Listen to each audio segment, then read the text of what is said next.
আমি আজকে তোদের বহুরূপী কবিতাটা আলোচনা করব, গল্পটা আলোচনা করব। সুবোধ ঘোষের লেখা বহুরূপী।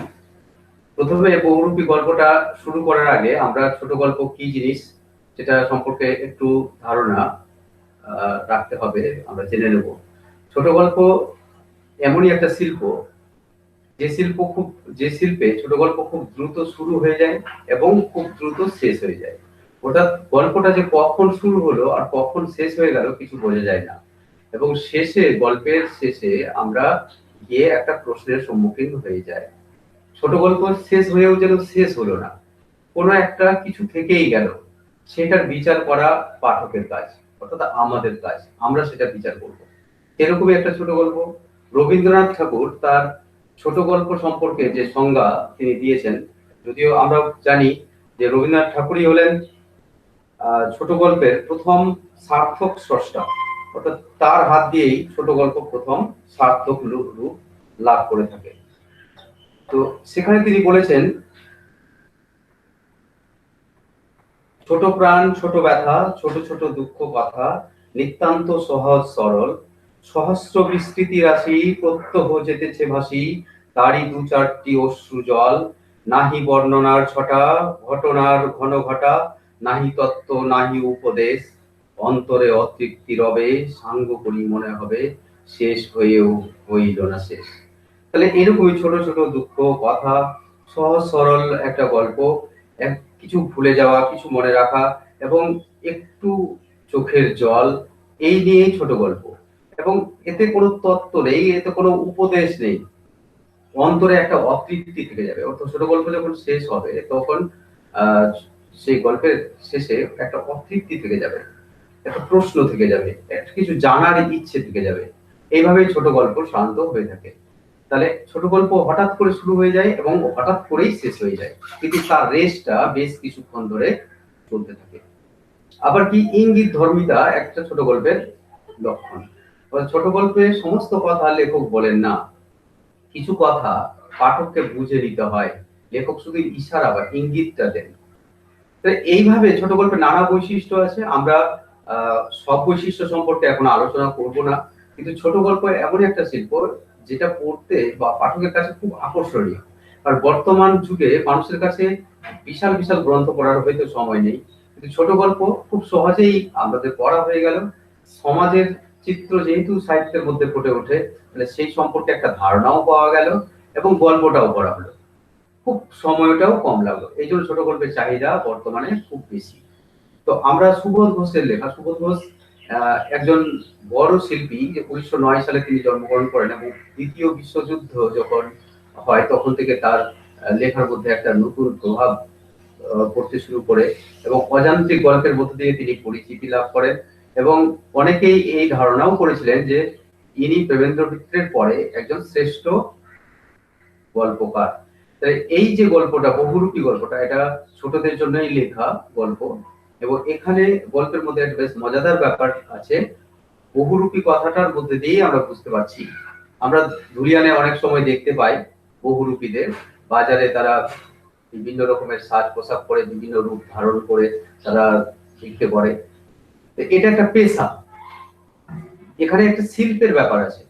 যে কেউ বহুরূপী সাজতে পারে না, বহুরূপীর অভিনয় তারা সবাই করতে পারে না। তাই এটা একটা শিল্প, এবং এই শিল্পের মধ্য দিয়ে তারা তাদের জীবিকা অর্জন করে। এইরকমই একটা গল্প আমরা এখানে পাবো এবং শুনবো। খুব সুন্দর একটা গল্প। তাহলে আমরা গল্পটা শুরু করে দিই। বেশি কথা বলে সময় নষ্ট করা যাবে না, যতটা সম্ভব আমরা এখন গল্পটা করব, এবং পরবর্তী ক্লাসে দরকার পড়লে আবার গল্পটা শেষ অংশটুকু আমরা পড়ব। সুবোধ ঘোষ সম্পর্কে এখন বিশেষ কিছু বললাম না, পরে সময় পেলে আমরা আলোচনা করব। গল্পটা শুরু করছি। হরিদার কাছে আমারই গল্প, আমরা এই গল্প করে বললাম, শুনেছেন হরিদা কি কাণ্ড হয়েছে। আমরা বলতে এখানে কবি, লেখক নিজের কথাই বলছেন, অর্থাৎ লেখক বা গল্প কথক, তিনি কথক নিজে হরিদাকে প্রশ্ন করছেন যে শুনেছেন হরিদা কি কাণ্ড হয়েছে, কোন একটা কাণ্ড হয়তো ঘটেছে। গল্পটা শুরু হয়ে গেল হঠাৎ করে। উপন্যাসের মতো নয় যে একটা বিশাল বর্ণনা কিছু থাকবে বা বিভিন্ন চিত্রের বর্ণনা থাকবে, বিভিন্ন কাল্পনিক অবতারণা থাকবে, সেটা নেই। সরাসরি গল্পটা শুরু হয়ে গেল একটা আড্ডার মধ্য দিয়ে, যে হরিদা শুনেছে কিনা যে একটা কাণ্ড ঘটে গেছে। উনানের মুখে ফু দিয়ে আর অনেক ধোঁয়া উড়িয়ে নিয়ে হরিদা এবার আমাদের কথার জবাব দিলেন, না কিছুই শুনিনি। অর্থাৎ যা গল্পের কথক অর্থাৎ সুবোধ ঘোষ লেখক, তিনি যে গল্পটা বলতে চাইছেন যে কাণ্ডটা কিছু একটা ঘটেছে, সেই কাণ্ডের কথা হরিদা জানে কিনা। তো হরিদা নিজের কাজে মত্ত ছিলেন, রান্নার কাজ করছিলেন, তখন তার পক্ষে আর সেই কথার গুরুত্ব দেওয়া সময় ছিল না, এবং তিনি কোনো কাণ্ড শোনেননি, সেটা তিনি নিশ্চিত ভাবে বলে দিলেন। জগদীশ বাবু যে কাণ্ড করেছেন শোনেননি হরিদা? জগদীশ বাবু তাদের পরিচিত, এবং তিনি কোন একটা কাণ্ড করেছেন তার কথা বলা হচ্ছে। হরিদা, না রে ভাই, বড় মানুষের কাণ্ডের খবর আমি কেমন করে শুনবো? আমাকে বলবেই বা কে? তাহলে বড় মানুষ, অর্থাৎ এখানে ধনিক শ্রেণীর মানুষ, পয়সাওয়ালা মানুষ যারা আছে, তাদের খবর সাধারণত গরিব মানুষেরা, অসহায় মানুষেরা রাখে না। কারণ তাদের খবর রেখে লাভ নেই, তাদের তো আর সেই কষ্ট দুঃখ আর নেই। দুঃখী মানুষেরা অত সুখী মানুষের খবর রাখবে না, আর তাকে বলবেই পারে না। একজন পয়সাওয়ালা মানুষ, সে একটা গরিব, একটা সাধারণ বহুরূপীকে সেই কথা বলার কোনো কারণ নেই, দরকার নেই। 7 দিন হলো এক সন্ন্যাসী এসে জগদীশ বাবুর বাড়িতে ছিলেন।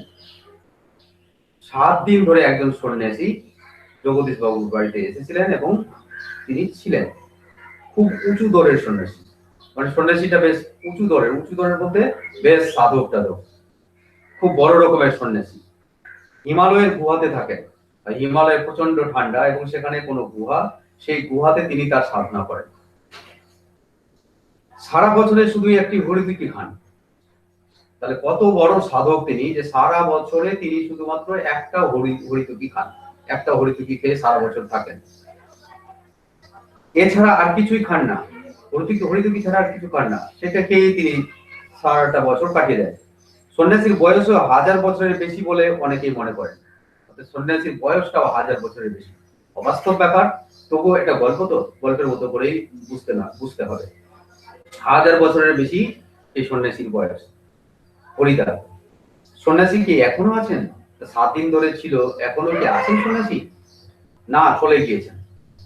আক্ষেপ করেন হরিদা, থাকলে একবার গিয়ে পায়ের ধুলো নিতাম। এত বড় একজন সন্ন্যাসী, এত বড় একজন সাধক, তার অন্তত চরণ স্পর্শ করা যেত, এই আশা তিনি করছেন। তা পেতেন না হরিদা, সে ভয়ানক দুর্লভ জিনিস। শুধু ওই একা জগদীশ বাবু ছাড়া আর কাউকে পায়ের ধুলো নিতে দেননি সন্ন্যাসী। এমনই সন্ন্যাসী, তার পায়ের ধুলো পাওয়ার সাধ্য নেই তার। একমাত্র জগদীশ বাবু খুব উপায় বের করে তার পায়ের ধুলো নিয়েছেন। একমাত্র জগদীশ বাবুই পেয়েছেন, এবং সেটাও কোনো একটা উপায় অবলম্বন করে। হরিদা, কেন? সন্ন্যাসী মানুষ, এত বড় একজন সন্ন্যাসী, সবাই তার চরণ স্পর্শ করবে, তার চরণ ধুলো নেবে, এটা স্বাভাবিক ব্যাপার। কিন্তু এই কোন সন্ন্যাসী যে চরণ ধুলো নেওয়া যায় না? তাছাড়া শুধুমাত্র জগদীশ বাবুই তার চরণ ধুলো নিতে পারলেন, ব্যাপারটা কি? জগদীশ বাবু একজোড়া কাঠের খড়মে সোনার বোল লাগিয়ে সন্ন্যাসীর পায়ের কাছে ধরলেন। ওটা কাঠের একটা ছোট গর্ত করা ছিল, সেইখানে সেই নতুন খড়ম তৈরি করেছেন, সেই খড়মটা পড়তে বললেন, দিয়ে সন্ন্যাসীর পায়ের কাছে ধরলেন। তখন বাধ্য হয়ে সন্ন্যাসী পা এগিয়ে দিলেন, নতুন খড়ম পড়লেন, আর সেই ফাঁকে জগদীশ বাবুর পায়ের ধুলো নিলেন। তাহলে জগদীশ বাবুর নতুন কাঠের যে খড়ম বানিয়ে দিয়েছেন, সেই কাঠের খড়মে পা দিলেন সন্ন্যাসী, এবং তার সাথে সাথে পায়ের ধুলোটাও তিনি পেয়ে গেলেন জগদীশ বাবু। হরিদাস, বাহ, এ তো বেশ মজার ব্যাপার, সাংঘাতিক সুন্দর ব্যাপার, একটা আনন্দের ব্যাপার। কি টেকনিক, কি সুন্দর টেকনিক করে তার পায়ের ধুলো নিয়ে নেওয়া হলো। হ্যাঁ, তাছাড়া সন্ন্যাসীকে বিদায় দেওয়ার সময় জগদীশ বাবু 100 টাকার একটা নোট জোর করে সন্ন্যাসীর ঝোলার ভেতর ফেলে দিয়ে দিলেন। সন্ন্যাসী টাকা পয়সা নেবে না, কিছুতেই নেবে না, আর প্রণামী দেওয়ার জন্য জগদীশ বাবু ছাড়বেন না। তো শেষ পর্যন্ত জোর করে তার ঝোলার মধ্যে 100 টাকা ফেলে দিলেন। 100 টাকা ফেলে দিলেন মানে তখনকার দিনে 100 টাকা বহু মূল্য, এখনকার দিনে 100 টাকা কোনো ব্যাপারই নয়, কিন্তু যখন এই গল্পটা লেখা হয় তখন 100 টাকার যথেষ্ট মূল্য ছিল। সন্ন্যাসী হাসলেন আর চলে গেলেন। টাকাটা ফিরিয়ে দিলেন না সন্ন্যাসী, কিন্তু একটা হাসি দিলেন, মৃদু হাসি দিলেন, এবং সন্ন্যাসী সেখান থেকে চলে গেলেন। গল্প শুনে খুব গম্ভীর হয়ে গেলেন হরিদা। গল্পটা শুনছেন আর হরিদা কিন্তু রান্না করতে করতে বেশ গম্ভীর হয়ে গেলেন, চুপচাপ, আর বিশেষ কথাবার্তা বলছেন না। অনেকক্ষণ চুপ করে রইলেন। আমরা কি বলছি না বলছি সেদিকে হরিদার যেন কোনো খেয়াল নেই, অর্থাৎ মনোযোগ তিনি অন্যদিকে দিয়ে দিয়েছেন। অর্থাৎ লেখক যে কি বলছেন না বলছেন সেদিকে তার খেয়াল নেই, অন্যদিকে তার মন।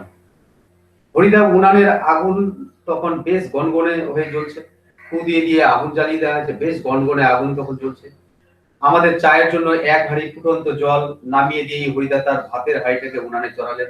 অর্থাৎ যেহেতু লেখকেরা এসেছেন, তাদের জন্য চা তৈরি করা হচ্ছে, চায়ের জলটা নামিয়ে দিয়ে ভাতের হাঁড়িটা দিয়ে চাপিয়ে দিলেন। শহরের সবচেয়ে সরু এই গলিটার ভেতরে এই ছোট্ট ঘরটাই হরিদার জীবনের ঘর।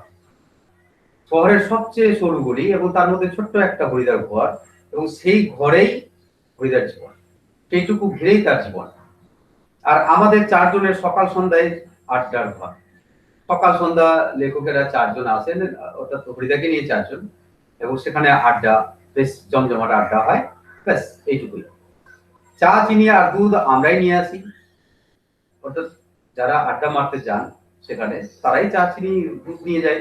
আর হরিদার উপার্জন তো সেরকম নেই, তার পক্ষে আয়োজন করাটা কঠিন, যার জন্য লেখক এবং তার বন্ধুরা সবাই চা, চিনি, দুধ যা যা লাগে সেগুলো নিয়ে যায়। হরিদা শুধু তার উনানের আগুনে আজ কাছে জল ফুটিয়ে, এটুকুই তার কাজ। উনানে আঁচ দেবে, জল ফুটিয়ে দেবে, ব্যাস চা তৈরি হয়ে গেল, সবাই মিলে খেলো, একটু আড্ডা হলো, ব্যাস শেষ। খুবই গরিব মানুষ হরিদা, খুবই গরিব, কিন্তু কাজ করতে হরিদার প্রাণের মধ্যে যেন একটা বাধা আছে। হরিদা গরিব, কিন্তু তার কাজ করার ইচ্ছে নেই। অনেক মানুষ, বিভিন্ন রকম মানুষ থাকে, হরিদাও ঠিক তার বৈশিষ্ট্যে তিনিও একজন মানুষ, তিনি বিশেষ করে কাজকর্ম এটা সেটা করতে তিনি চান না। ইচ্ছে করলে কোনো অফিসের কাজ কিংবা কোনো দোকানের বিক্রিওয়ালার কাজ পেয়ে যেতে পারেন হরিদা, কিন্তু ওই ধরনের কাজ হরিদার জীবনের পছন্দ নয়। তাহলে অফিসের কাজ হোক বা কোনো দোকানের কাজ হোক, কোনো কাজই তিনি করতে চান না, তার ইচ্ছে নেই সে ধরনের কাজ করার, তত পছন্দই নয় সেই সব কাজ করা। একেবারে ঘড়ির কাঁটার সামনে সময় বেঁধে দিয়ে আর নিয়ম করে নিয়ে রোজ একটা চাকরির কাজ করে যাওয়া হরিদার পক্ষে সম্ভব নয়। রোজ রোজ তৈরি হও, যাও, ওইভাবে চাকরি করা, কাজ করা তার পক্ষে পছন্দ নয়। কেমন যেন যন্ত্রের মতো মনে হয় তার, অর্থাৎ যান্ত্রিকতাকে তিনি পছন্দ করেন না। এই নিয়ম তো নয় যেন যন্ত্রের মতো প্রত্যেকদিন রেডি তৈরি হও, যাও, কাজ করো, ফিরে আসো, রান্না করো, খাও, এটা এই সিস্টেমটাকে তিনি পছন্দ করেন না। হরিদার উনানের হাড়িতে অনেক সময় শুধু জল ফোটে, ভাত ফোটে না, এতটাই অভাব তার। কোনোদিন উপার্জন না হলে তার চাল কেনা হয় না, তখন তিনি কি করেন, অভ্যাসের বসে তিনি কিন্তু জলটাকেই ফোটান, চাল দেওয়া নেই, শুধু জল ফুটিয়ে যান। এই একঘেয়ে ভাবটাকে সহ্য করতে হরিদার আপত্তি নেই, কিন্তু একঘেয়ে কাজ করতে ভয়ানক আপত্তি। এই একঘেয়ে অভাবের যে সংসার, এবং এটাকে সহ্য করতে তার আপত্তি নেই, কিন্তু একঘেয়ে কাজ কাজ তিনি করতেন। তার মানে তার জীবনের বৈশিষ্ট্যটা একটু অন্যরকম, তার জীবন ধারণের যে চিন্তা, তার চেতনা, তা সেটা অন্য ধরনের। হরিদার জীবনে সত্যি একটা নাটকীয় বৈচিত্র্য আছে, একটা বৈচিত্র্য, বিভিন্ন মানুষের বিভিন্ন জীবন ধারণের বিভিন্ন বৈচিত্র্য থাকে, হরিদারও আছে। হরিদার একটা নাটকীয় বৈচিত্র্য আছে, অর্থাৎ তার জীবনটা যেন একটা নাটকীয়। নাটকীয় মানে কি হবে, কি হতে যাচ্ছে সবসময় বোঝা যায় না, আর সেটাই যে হরিদার জীবনের পেশা, আর এই নাটকীয়তাটাই তার জীবনের পেশা। পেশা মানে যে কাজ করে মানুষ তার জীবিকা অর্জন করে, সেটাকে পেশা বলা হয়। তো এখানে হরিদার জীবনের নাটকীয়তাটাই পেশা হয়ে দাঁড়িয়েছে। হরিদা মাঝে মাঝে বহুরূপী সেজে যেটুকু রোজগার করেন তাতে তার ভাতের হাড়ির দাবি মিটিয়ে দিতে চেষ্টা করেন। অর্থাৎ হরিদার কাজ হচ্ছে বহুরূপী সাজা, বহুরূপী সেজে যা উপার্জন হয় সেটাতেই তার ভাতের হাড়ি জোগাড় হয়, হলে হবে, না হলে হবে না, কিন্তু ওই পেশাটাকেই তিনি বেছে নিয়েছেন, অন্য কাজ তিনি করবেন না। মাঝে মাঝে সত্যি উপোস করেন হরিদা, মাঝে মাঝে হরিদার উপোস, অর্থাৎ উপার্জন হলো না, চাল আনা হলো না, তাহলে খাবেন কি, উপবাসে জীবন কাটাতে হয়। তারপরে একদিন হঠাৎ আবার এক সকালে কিংবা সন্ধ্যায় বিচিত্র ছদ্মবেশে অপরূপ হয়ে পথে বের হয়ে পড়েন। তাহলে এক একদিন হয় বিচিত্র রকমের ছদ্মবেশ ধারণ করেন এবং সন্ধ্যায় বেরিয়ে পড়েন। সেই ছদ্মবেশ ধারণ করে ভিক্ষা করছে। কেউ চিনতে পারে না, এমন ভাবে হরিদাস সাজে যে তাকে চিনতে পারা কিন্তু যথেষ্ট কঠিন। যারা চিনতে পারে 1 আনা 2 আনা বকশিস দেয়। যারা চেনে হরিদাকে, যে হরিদাই বহুরূপী যে আছে, তাহলে তাকে চিনে নিচ্ছে বলে 2-1 পয়সা দিচ্ছে, 2 আনা 4 আনা, তখনকার আনা প্রচলন ছিল, তো 2 আনা 4 আনা পয়সা দেয়, এতেই তার কিছু টাকা হয়ে যায়, তাতেই চলে। যারা চিনতে পারে না তারা হয় কিছুই দেয় না, কিংবা বিরক্ত হয়ে 2-1 পয়সা দিয়ে দেয়। যারা চেনে না তারা হয়তো দেয় না, আবার কেউ কেউ হয়তো 2-1 পয়সা দিয়ে দিল। একদিন চকের বাস স্ট্যান্ডের কাছে ঠিক দুপুর বেলাতে একটা আতঙ্কের হল্লা বেজে উঠেছিল। তাহলে চকের বাস স্ট্যান্ডে একদিন হই হল্লা হচ্ছে, চিৎকার চেঁচামেচি হচ্ছে। কি হচ্ছে দূর থেকে কিছু বোঝার উপায় নাই, কিন্তু একটা চিৎকার চেঁচামেচি হচ্ছে। একটা উন্মাদ পাগল, তার মুখ থেকে লালা ঝরে পড়ছে, চোখ দুটো কটকটে লাল। একটা উন্মাদ পাগল, মানে একবারে বদ্ধ পাগল, চিৎকার চেঁচামেচি করছে, তার মুখ দিয়ে লালা বেরোচ্ছে, আর চারিদিকে হল্লা চিৎকার হচ্ছে। তার কোমরে একটা ছেঁড়া কম্বল জড়ানো। পাগলরা যেরকম পোশাক আশাকে থাকে, কম্বল জড়িয়ে রেখেছে কোমরে, গলায় টিনের কৌটোর একটা মালা। পাগলটা একটা থান ইট হাতে তুলে নিয়ে বাসের উপরে বসা যাত্রীদের দিকে তেড়ে যাচ্ছে। এরা থান ইট নিয়েছে, পাগলটা যেরকম করে, আর বাসের যাত্রীদের দিকে ছুড়ে দেবে এরকম করে তাদের ভয় দেখাচ্ছে। চেঁচিয়ে উঠছে যাত্রীরা, 2-1 পয়সা ফেলেও দিচ্ছে। চেঁচিয়ে উঠছে যাত্রীরা, ভয় পেয়ে যাচ্ছে যে ইটটা যদি সত্যি সত্যি ছুড়ে দেয়, যার জন্য 2-1 পয়সাও যাত্রীরা ফেলে দিচ্ছে, এবং সেটা ওরা নিশ্চয়ই পুড়িয়ে নেবে। একটু পরেই বাসের ড্রাইভার কাশিনা ধমক দেয়। বাসের ড্রাইভার তো রোজ আসে সেখানে, বাসের ড্রাইভার তাকে চেনে। খুব হয়েছে ওরি, এবার সরে পড়ো। ওরি উৎপাত খুব করেছে, এবার সরে পড়ো, যা কিছু টাকা পয়সা হয়েছে অন্যদিকে যাও। হ্যাঁ, ওটা কি একটা বহুরূপী? বাসের যাত্রীরা কেউ হাসে, কেউ বা বেশ বিরক্ত হয়, কেউ আবার বেশ বিস্মিত। সত্যি খুব চমৎকার পাগল সাজতে পেরেছে তো লোকটা। তাহলে যাত্রীদের বিভিন্ন রকমের যাত্রী আছে, তারা বিভিন্ন রকমের চিন্তা করছে, কেউ বিরক্ত হচ্ছে, কেউ আনন্দ পাচ্ছে, কেউ বিস্মিত হচ্ছে। তো যাই হোক, এইভাবে হরিদা তার ছদ্মবেশ ধারণ করে, বহুরূপ ধারণ করে তিনি তার উপার্জন, তার পেশা চালিয়ে রাখেন। হরিদার জীবন এইরকম বহু রূপের খেলা দেখিয়ে একরকম চলে যাচ্ছে। তাহলে শুধুমাত্র পাগল নয়, বিভিন্ন রকমের রূপ ধারণ করেন হরিদা, এবং তার কোনো মতো করে সংসারটা চলেই যায়। সংসার বলতে তিনি তো একা। এই শহরের জীবনে মাঝে মাঝে বেশ চমৎকার ঘটনার সৃষ্টি করেন বহুরূপী হরিদা। এই শহরের মধ্যে যেন নতুন নতুন ঘটনা ঘটান তিনি, নতুন নতুন রূপে আবির্ভূত হন, এবং শহরের মধ্যে একটা প্রাণ এনে দেন। সন্ধ্যার আলোয় সবেমাত্র জ্বলছে, দোকানে দোকানে লোকজনের ব্যস্ততা আর মুখরতা জমে উঠেছে। হঠাৎ পথের উপর দিয়ে ঘুঙুরের মিষ্টি শব্দ রুম ঝুম করে বেজে বেজে চলে যেতে থাকে। তাহলে কখনো কখনো দেখা যাচ্ছে এরকম ঘটনা, দোকানে দোকানে লোকজন আছে, বেশ কিছু হয়তো ভিড় কমে গেছে, এরকম হতে পারে। তো সেই সময় দেখা যাচ্ছে যে দুপুরের শব্দে রুমঝুম রুমঝুম একটা শব্দ বেজে উঠছে, এবং কেউ একজন চলে যাচ্ছে।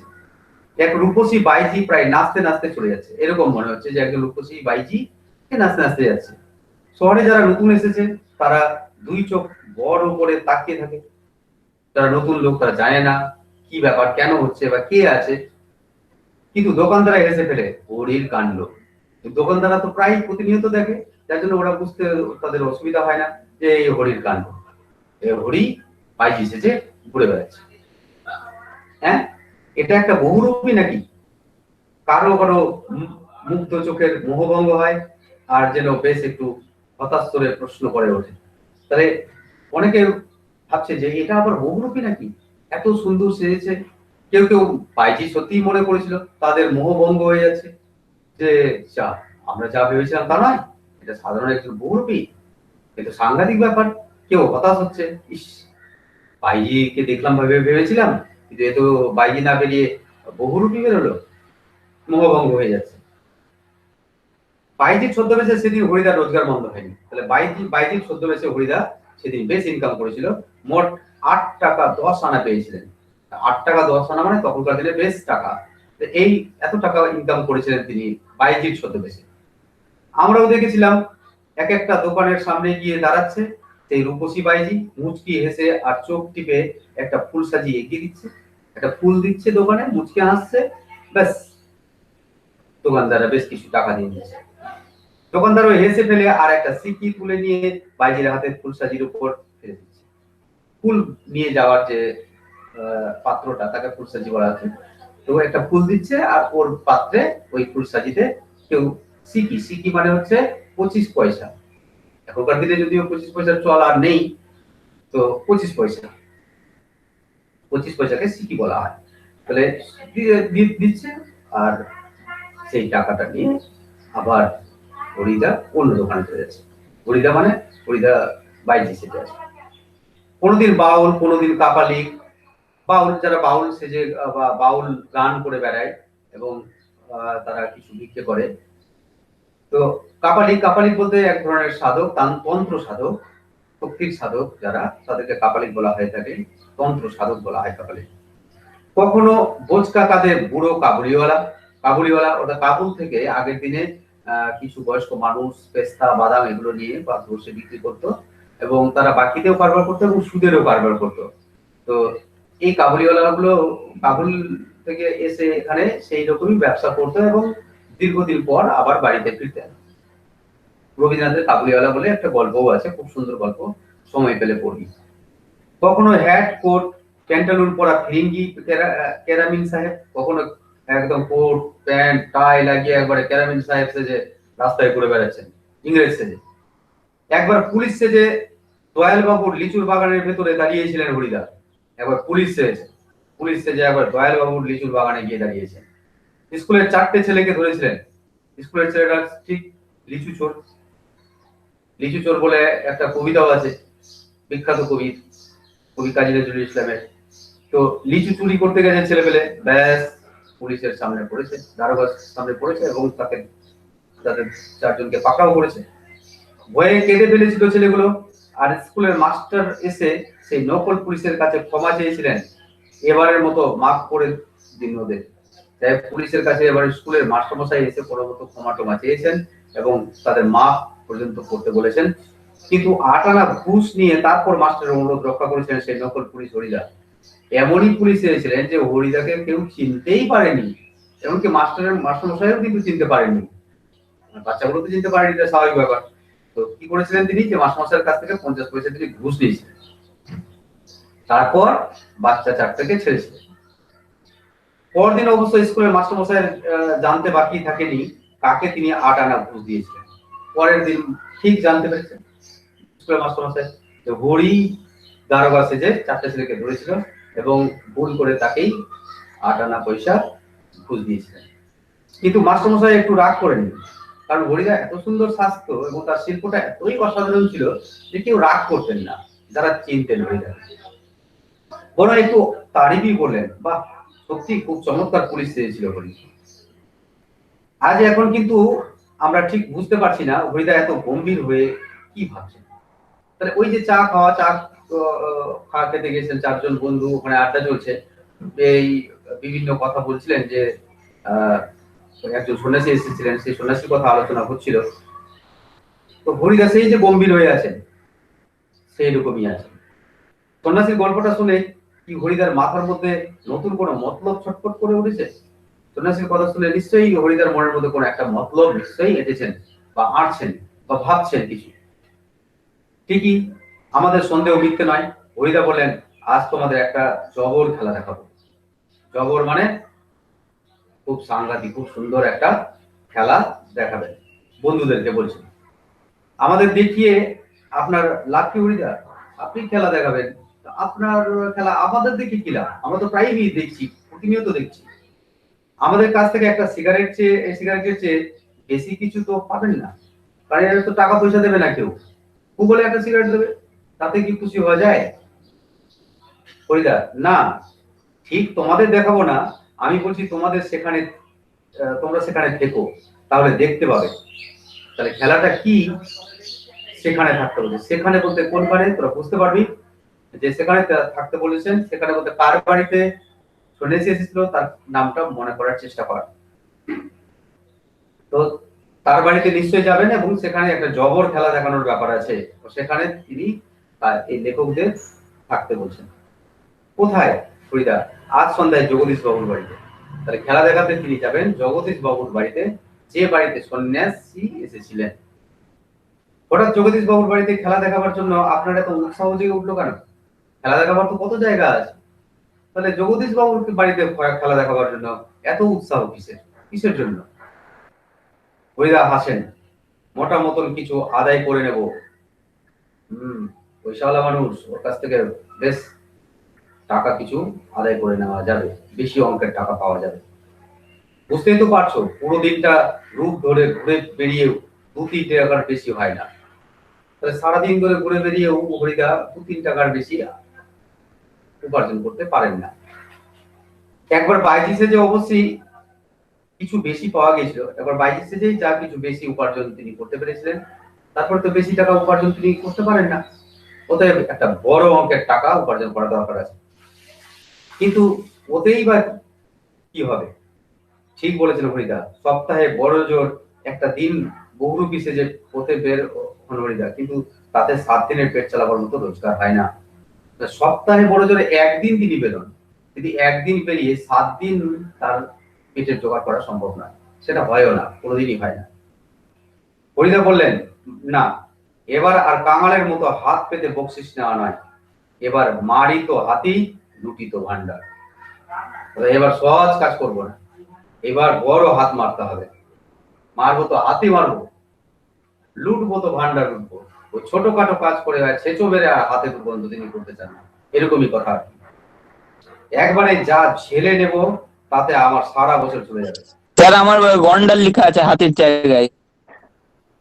আচ্ছা যাই হোক, ওটা তো অসুবিধা নেই। তো আমি সরকারি বই পড়ছি, এই যে বইটা, এখানে হাতি লেখা আছে, ঠিক আছে? আমি পরে কারেকশন করে দেবো, এখন তো দেখার সময় নেই, পরে আমি দেখে দেবো যে গল্পের মতো অরিজিনালি হাতি আছে না গন্ডার আছে, ঠিক আছে? ঠিক আছে স্যার। তো একবারেই তিনি বড় রকমের হাত মারতে চাইছেন, আর ছোটখাটো হাত মেরে মেরে চলছে না। সপ্তাহে একদিন বেরিয়ে এতদিন ধরে আর চলছে। অতএব একটা বড় অঙ্কের টাকা উপার্জন করতে হবে, তারপরে সম্ভব জীবিকা অর্জন করা। কিন্তু সে কি করে সম্ভব? জগদীশ বাবু ধনী মানুষ বটেন, কিন্তু বেশ কৃপণ মানুষ। তো ওনার কাছ থেকে তো টাকা আদায় করা মুশকিল। পয়সা আছে লোকটা, কিন্তু কৃপণ মানুষ। আমরা আশেপাশে অনেক কৃপণ মানুষকে দেখতে পাই, তোরাও নিশ্চয়ই চিনিস তাদের। তো তার কাছ থেকে টাকা বের করা যথেষ্টই কঠিন। হরিদাকে একটা যোগী সন্ন্যাসী কিংবা বৈরাগী শাস্ত্রে দেখে কত তা আর খুশি হবেন জগদীশ বাবু? জগদীশ বাবু যদি যোগী সেজে আসা হরিকে দেখেন, তাহলে কত টাকার বকশিস দেবেন? খুব বেশি নিশ্চয়ই নয়। আর খুশি হলেই বা যদি খুশি হয়েও যান, তাহলে আর কত টাকা বকশিস দেবেন? খুব হলে 5 আনার বেশি তো নয়।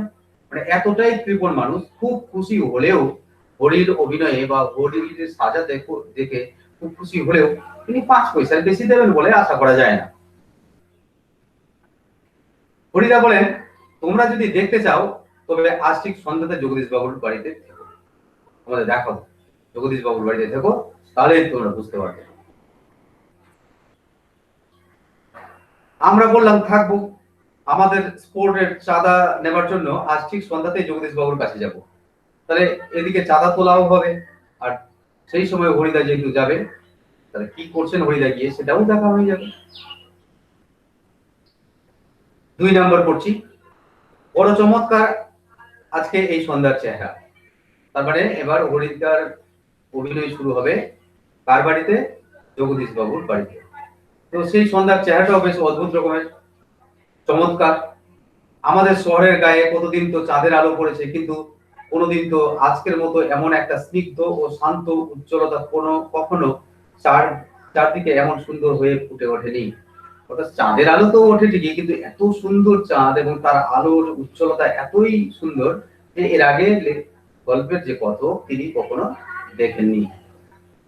ফুরফুর করে বাতাস বইছে, অত সন্ধ্যার সময় বেশ হালকা বাতাস বয়ে যাচ্ছে। জগদীশ বাবুর বাড়ির বাগানের সব গাছের পাতাও ঝিরঝির ঝিরিঝিরি শব্দ করে কি যেন বলতে চাইছে। একটা সুন্দর একটা রোমান্টিক পরিবেশ তৈরি হয়েছে। জগদীশ বাবুর বাড়ির বারান্দাতে মস্ত বড় একটা আলো জ্বলছে। সেই আলোর কাছে একটা চেয়ারের উপর বসে আছেন জগদীশ বাবু। সাদা মাথা, সাদা দাড়ি, সৌম্য শান্ত ও জ্ঞানী মানুষ জগদীশ বাবু। এমনি লোকটা জ্ঞান আছে, পণ্ডিত মানুষ, একবারে সুন্দর শান্ত চেহারা। সেই জগদীশ বাবু চেয়ারের উপর বসে আছেন আলোর নিচে। আমরা আমাদের স্পোর্টসের চাঁদার খাতাটি জগদীশ বাবুর হাতে তুলে দিয়ে দাঁড়িয়ে আছি। চাঁদার খাতা যেটা আমরাও অনেক সময় চাঁদা তুলতে যাই, তো সেই রকম চাঁদার খাতাটা দিয়ে দিয়েছেন এবং তারা বেশ হাত তুলে দাঁড়িয়ে আছে। কি লিখবে, কত টাকা বাদ দেবে। চমকে উঠলেন জগদীশ বাবু। বারান্দার সিঁড়ির দিকে তাকিয়ে জগদীশ বাবু দুই বিস্মিত চোখ অপলক হয়ে গেল। বারান্দার সিঁড়ির দিকে তাকাচ্ছেন যে হঠাৎ করে তিনি তার চোখটা স্থির হয়ে গেল এবং পলক আর পড়ছে না, এমন কিছু একটা দেখলেন। আমরাও চমকে উঠেছি বই কি, আশ্চর্য হয়েছি, একটু ভয়ও পেয়েছি, কারণ সত্যি যে বিশ্বাস করতে পারছি না সিঁড়ির কাছে এসে যে দাঁড়িয়েছে সে কি সত্যিই হরিদা। আর তারা তো জানে যে হরিদার আসার কথা, তো যে লোকটা এসেছে তাকে দেখে বিশ্বাস করতে পারছেন না যে এটা হরিদা হতে পারে। ও চেহারা কি সত্যিই কোনো বহুরূপী হতে পারে? এমন ভাবে এসেছেন যে দেখে মনে হচ্ছে না যে এটা কোনো বহুরূপী। নিশ্চয়ই সত্যিই হয়তো কোনো একটা সন্ন্যাসী হবে। জটা জুটোধারী কোনো সন্ন্যাসী নয়, হাতে কমণ্ডল নেই, চিমটে নেই। কমণ্ডল মানে জল নিয়ে যাওয়ার জন্য একটা কমণ্ডল সন্ন্যাসীদের হাতে থাকে এবং একটা চিমটেও থাকে সন্ন্যাসীদের হাতে, এখানে সেগুলো নেই। মৃগচর্মের আসনও সঙ্গে নেই, বসার জন্য তারা মৃগ অর্থাৎ হরিণের চামড়ার আসনে বসেন, কিন্তু সেই চামড়ার আসনও তার নেই। বৈরিক সাজও নেই, গেরুয়া বসন পরে থাকে সন্ন্যাসীরা, সেটাও নেই। এটা অন্য ধরনের একটা চেহারা নিয়ে এসেছেন। আদুর্গা, তার উপর একটা ধবধবে সাদা উত্তরীয়, অর্থাৎ খোলা গায়ে একটা সাদা ধবধবে উত্তরীয়, পরনে ছোট্ট বহরের একটা সাদা থান, আর নিচের দিকে পরে আছেন তিনি একটা সাদা রকমের থান। এটা অন্য রকমের চেহারা, সন্ন্যাসীদের মধ্যে অন্য রকমের একটা ব্যাপার। মাথায় ফুরফুর করে উঠছে শুকনো সাদা চুল। মাথায় কিন্তু চুল আছে, একবারে শুকনো সাদা, সব চুল পেকে গেছে। ধুলো মাখা পা, পায়ে একবারে ধুলো ভর্তি। হাতে একটা ঝোলা আছে, সন্ন্যাসীদের কাছে ঝোলা থাকে, ঝোলা আছে। সেই ঝোলার ভিতরে শুধু একটা বই, গীতা। এটা কিন্তু খুব ভালোভাবে মনে রাখতে হবে এই জায়গাটা, তার চেহারার বর্ণনা এবং তার সাথে কি ছিল এগুলো ভালো করে মনে রাখতে হবে। শুধু একটা বই আছে, সেই বইটা গীতা। গীতা বের করে কি যেন দেখলেন এই আগন্তুক। আগন্তুক বলতে হরিদা বা সেই সন্ন্যাসী যে যিনি এসেছেন তিনি। তাহলে গীতা বের করে তিনি দেখলেন, তারপর নিজের মনেই হাসলেন, কি যেন নিজেই হাসলেন তিনি। আগন্তুক এই মানুষটিকে যেন এই জগতের সীমার ওপার থেকে হেঁটে হেঁটে চলে এসেছেন। মানে আগন্তুক এই মানুষটাকে দেখে কথকের মনে হচ্ছে যে সীমার ওই পার থেকে যেন তিনি হাঁটতে হাঁটতে এসেছেন, এমনই তার চেহারার দিকে তার মনে হচ্ছে। অর্থাৎ এই অসীম এই জগৎ, এই অসীম জগতের যে সীমা যেখানেই শেষ হয়ে গেছে সেইখান থেকে তিনি যেন এসেছেন। শীর্ণ শরীরটাকে প্রায় অশরীরী একটা চেহারা বলে মনে হয়, একবারে শুকিয়ে যাওয়া শরীর দেখে মনে হচ্ছে অশরীরী, মানে ভূতের মতো চেহারা বলে তার মনে হয়। আর শরীরে কিছু নেই, অশরীরী কাকে বলে, যার শরীর নেই। তো এনার শরীর দেখেও তাই মনে হচ্ছে যে একবারে শুকনো চেহারা, মনে হচ্ছে ভূতের মতো। কি অদ্ভুত উদ্দাত্ত শান্ত উজ্জ্বল একটা দৃষ্টি, কিন্তু দৃষ্টি শক্তিটা একবারে উদ্দাত্ত, চোখের মধ্যে যেন একটা কিছু আছে, উজ্জ্বল একটা দৃষ্টি। এই আগন্তুকের চোখ থেকে ঝরে পড়ছে একটা উদ্দাত্ত একটা আহ্বান, একটা উদ্দাত্ত শান্ত একটা যেন দৃষ্টি ঝরে পড়ছে। যে সন্ন্যাসীর মধ্যে অন্য কোনো কিছু না থাক, চোখের দৃষ্টিটা একটা অসাধারণ একটা ব্যাপার আছে। উঠে দাঁড়ালেন জগদীশ বাবু, সন্ন্যাসী এসেছেন, তাকে দেখেই সঙ্গে সঙ্গে উঠে দাঁড়ালেন। উঠে দাঁড়িয়ে বলছে আসুন। আগন্তুক হাসেন, আসুন কথা বলাতে আগন্তুক অর্থাৎ হরিদা যিনি সন্ন্যাসী সেজে এসেছেন তিনি হাসলেন। আপনি কি ভগবানের চেয়েও বড়? সন্ন্যাসীর মতো অ্যাক্টিং করে বলছেন তিনি, অভিনয় করে। আপনি কি সন্ন্যাসী ভগবানের চেয়েও বড়? জগদীশ বাবু কিছু ভেবে বললেন, কেন কেন আপনি এ কথা কেন বলছেন মহারাজ? এই ধরনের কথা কেন বলছেন? আমি মহারাজ নয়, আমি এই সৃষ্টির মধ্যে এক কণা ধুলি। অর্থাৎ এই যে বিশাল পৃথিবী, এই বিশাল পৃথিবীর মধ্যে আমি একটা সামান্য ধুলির মতো, আমি কোনো মহারাজ না। কিন্তু আপনি বোধহয় 11 লক্ষ টাকার সম্পত্তির অহংকারে নিজেকে ভগবানের চেয়েও বড় বলে মনে করেন। জগদীশ বাবুকে বলছেন হরিদাস, আপনি কি ভগবানের থেকেও নিজেকে বেশি বড় মনে করেন? 11 লক্ষ টাকার সম্পত্তি আছে বলে এত অহংকার আপনার? তাই ওখানে দাঁড়িয়ে আছেন, নেমে আসতে পারছেন না। সন্ন্যাসী মহারাজকে দেখলে সাধারণত মানুষ তার কাছে যায়, কিন্তু এখানে যেহেতু জগদীশ বাবু সেই কাজটা করেননি, যার জন্য হরিদা কিন্তু ঠিক অভিনয় করে বলছেন যে ওখানে দাঁড়িয়ে আছেন, আপনার এত অহংকার, নেমে আসতে পারছেন না, নিশ্চয়ই টাকা আছে বলে অহংকার দেখাচ্ছেন। সেই মুহূর্তে সিঁড়ি ধরে নেমে যান জগদীশ বাবু, একবারে শোনা মাত্রই মহারাজ রেগে গেছেন, সিঁড়ি ধরে নেমে পড়লেন।